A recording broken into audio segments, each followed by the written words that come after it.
రంగారెడ్డి జిల్లా షేర్లింగంపల్లి నియోజకవర్గం హైదరాబాద్ నగర అభివృద్ధికి శుభ్రంగా ఉంచేందుకు అహర్నిశలు అవిశ్రాంత సేవలందిస్తున్న జీహెచ్ఎంసీ పారిశుద్ధ కార్మికులకు టీఆర్ఎస్ ప్రభుత్వం ఎల్లవేళలా అండగా నిలుస్తుందని షేర్లింగంపల్లి డివిజన్ కార్పొరేటర్ రాగం నాగేంద్ర యాదవ్ పేర్కొన్నారు. ముఖ్యమంత్రి కేసీఆర్ దీపావళి కానుకగా జీహెచ్ఎంసీ పారిశుద్ధ కార్మికులకు 3,000 వేతనాన్ని పెంచి 17,500 వేతనాన్ని అందజేసేలా నిర్ణయం తీసుకోవడంతో పాటు సీఎం కేసీఆర్ ఆదేశాలతో రాష్ట్ర పురపాలక శాఖ మంత్రి కేటీఆర్ పలు కీలక ప్రకటనలు చేయడం పట్ల ఆదివారం షేర్లింగంపల్లి డివిజన్ వార్డు కార్యాలయం ఆవరణలో జీహెచ్ఎంసీ పారిశుద్ధ కార్మికులతో కలిసి కార్పొరేటర్ రాగం నాగేంద్ర యాదవ్ ముఖ్యమంత్రి కేసీఆర్ చిత్రపటానికి పాలాభిషేకం చేశారు. పారిశుద్ధ కార్మికులను కార్పొరేటర్ రాగం నాగేంద్ర యాదవ్ ఘనంగా శాల్వాతో సత్కరించి తన వంతుగా నిత్యావసర సరుకులను అందజేశారు. ఈ సందర్భంగా కార్పొరేటర్ రాగం నాగేంద్ర యాదవ్ మాట్లాడుతూ తెలంగాణ రాష్ట్ర ప్రజలకు టీఆర్ఎస్ ప్రభుత్వం దీపావళి కానుకగా 2020-21 సంవత్సరానికి జీహెచ్ఎంసీ పరిధిలో 15,000 వరకు ఆస్తి పన్ను చెల్లించారని తెలిపారు. పనిచేస్తున్నటువంటి తరుణంలో ఈ కోవిడ్ తరుణంలో కూడా కోవిడ్ను ఎదుర్కొని పనిచేసినటువంటి పారిశుద్ధ్య కార్మికులకు ప్రతి ఒక్కరికి పేరు పేరున ధన్యవాదాలు తెలియజేస్తూ ముఖ్యమంత్రి గారు ఏదైతే తీసుకున్న నిర్ణయం ఏదైతుందో చక్కటి ఆలోచనతో అనునిత్యం కార్మికుల గురించి మరి పారిశుద్ధ్య కార్మికుల గురించి ఆలోచన చేసి 3,000 రూపాయలు పెంచి ఈరోజు 17,500 వాళ్ళ జీతాన్ని పెంచి ఇస్తున్నటువంటి ఘనత మన ముఖ్యమంత్రి కేసీఆర్ గారిదని చెప్పి సందర్భంగా తెలియజేస్తూ మరి పేద ప్రజల గురించి అనునిత్యం ఆలోచన చేసే మహోన్నతమైనటువంటి వ్యక్తి మన ముఖ్యమంత్రి గారు. మరి ముఖ్యమంత్రి గారు ఇస్తున్నటువంటి ఈ పేదల గురించి అనునిత్యం ఆలోచన చేస్తూ మరి ఈరోజు కోవిడ్ కాలంలో కూడా మరి మన అందరికీ ఎలాంటి హాని కలగకుండా పారిశుద్ధ కార్మికులందరూ కూడా మనం పనిచేస్తున్నారు. వారితో పాటు డాక్టర్లు కూడా చేసి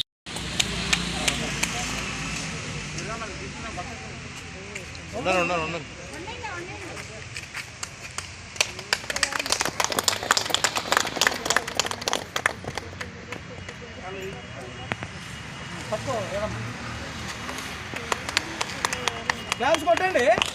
అరే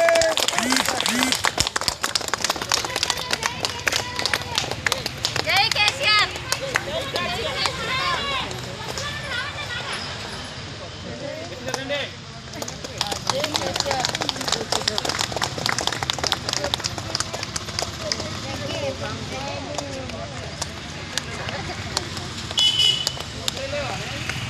పారిశుద్ధ్య కార్మికులను సన్మానించడము చాలా సంతోషకరంగా ఉన్నది.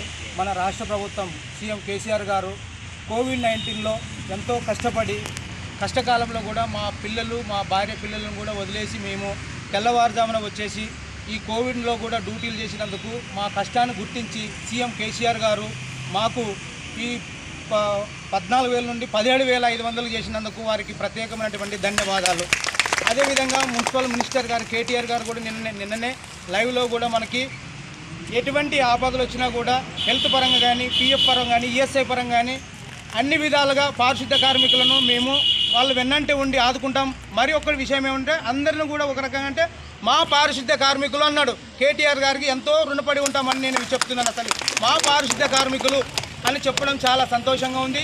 అదేవిధంగా మన డివిజన్లో 106 డివిజన్లో మన రాగం నాగేంద్రన్న యాదవ్ గారు ఎంతో మనకు అనుకూలంగా అంటే మనము 2-3 సార్లు మనకి బియ్యము పప్పులు మనం ఇచ్చి మనల్ని ఆదుకున్నాడు. ఇటువంటి మహానుభావుని కూడా మనము గుర్తించుకోవాలని కానీ మరొకసారి నేను చెప్తున్నాను. అదేవిధంగా పెద్దలు వీరేష్ అన్న కూడా అన్ని విధాలుగా మనకు సపోర్ట్గా మన పారిశుద్ధ కార్మికులకు ఉంటున్నాడు కాబట్టి ఆయన కూడా అదేవిధంగా పెద్ద పెద్ద లీడర్లందరూ కూడా పేరు పేరున హృదయపూర్వకంగా నమస్కారంలో. ముఖ్యమంత్రి వర్యులు కేసీఆర్ గారు మరియు మన రాష్ట్ర మంత్రి పురపాలక శాఖ మంత్రులు కేటీఆర్ గారు మీకందరికీ జీతాలు పెంచిన సందర్భంగా మీతో పాటు నేను కూడా హర్షం వ్యక్తం చేస్తున్నా. ముఖ్యంగా మీరు ఫ్రంట్ లైన్ వారియర్స్ అంటే కష్టాలను దూరం చేయడానికి అహర్నిశలు కష్టపడే వ్యక్తులు మీరు. మీ జీవితాలను కూడా పణంగా పెట్టి చాలా కష్టపడ్డారు కాబట్టి మీకు జీతాలు పెంచినందుకు ధన్యవాదాలు తెలియజేస్తూ అలాగే ముఖ్యంగా ఒక 2-3 నిర్ణయాలు రాష్ట్ర ముఖ్యమంత్రి వర్యులు చేశారు. 10,000 రూపాయలు ఏదైతే వరద నష్టం వాళ్ళకి ఇచ్చారో అది చాలా గొప్ప నిర్ణయం అని చెప్పేసి నేను ఈ సందర్భంగా మనవి చేస్తున్నా. ఈ ప్రతిపక్ష వాళ్ళు ఎవరో విమర్శిస్తున్నారు. ఆ విమర్శించేటోళ్ళు దగ్గరుండి చక్కగా ఇచ్చేటట్టు చూడాలి కదా, వాళ్ళ బాధ్యత కదా ప్రజల్లో.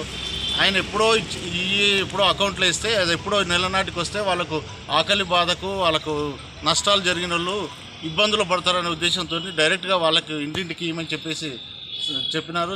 మ్యాక్సిమం 90% ప్రజలకు చేరింది. ఇంకెవరైనా రానోళ్ళు ఉంటే కూడా ఆన్లైన్లో పెట్టుకోమని చెప్పేసి మన పెద్దలు కేటీఆర్ గారు చెప్పారు. కాబట్టి ఎవరైనా వరద నష్టం అయ్యి నిజంగా జెన్యూన్ ఉండి వాళ్ళ ఇంటికి అసలే రాకపోతే మాత్రం మీరు ఆన్లైన్లో పెట్టుకోవాల్సిందిగా మీకు మనవి చేస్తూ, అలాగే మన కోవిడ్లో చాలామంది మధ్యతరగతి ఈ ఇంటి యజమానులు చాలామందికి రెంట్లు ఇవ్వలే.